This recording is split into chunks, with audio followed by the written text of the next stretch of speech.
heard the sound before I saw it. Tires, screeching, a split second of disbelief. And then he moved. The coffee cup slipped from my hand, the leash went taut, and the world spun. Everything went black. Storm was more than a dog. He was my shadow, my furry alarm clock, the one who had nudged his wet nose into my hand on days I didn't want to get out of bed. He pulled me out of the house when I didn't want to face the world.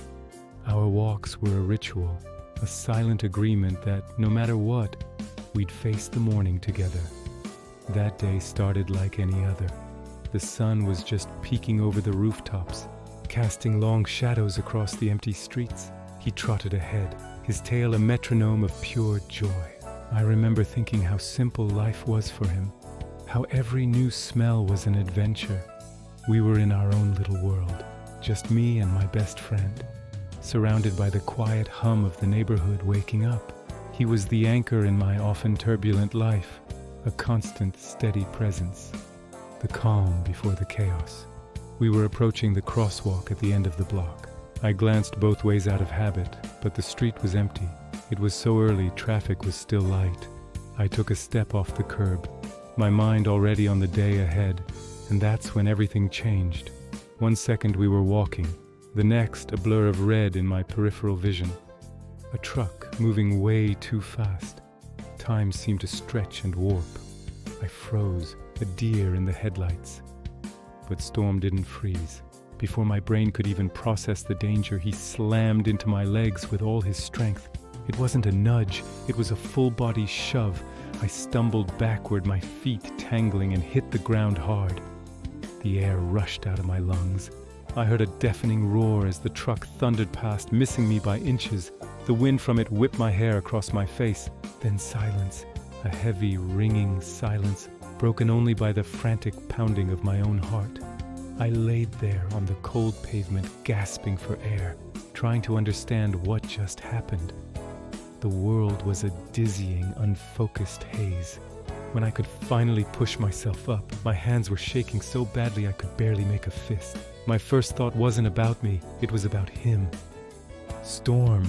I scrambled over to the curb where he stood, panting, his body trembling slightly, but otherwise completely unharmed. I dropped to my knees and just held him. I buried my face in his fur and couldn't speak. Tears streamed down my face, but I made no sound. He just stood there, letting me hold him, occasionally licking the tears from my cheek. He looked at me with those big brown eyes like it was nothing, like saving my life was just another part of our morning walk. In that moment, holding him, flashes of our life together played in my mind. The first day I saw him at the shelter, a scared, skinny pup cowering in the back of his kennel.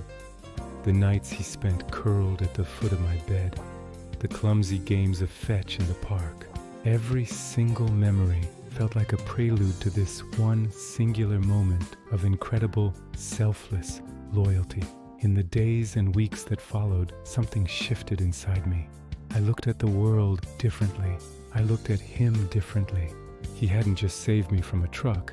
He had saved me from the slow, quiet drift of my own life.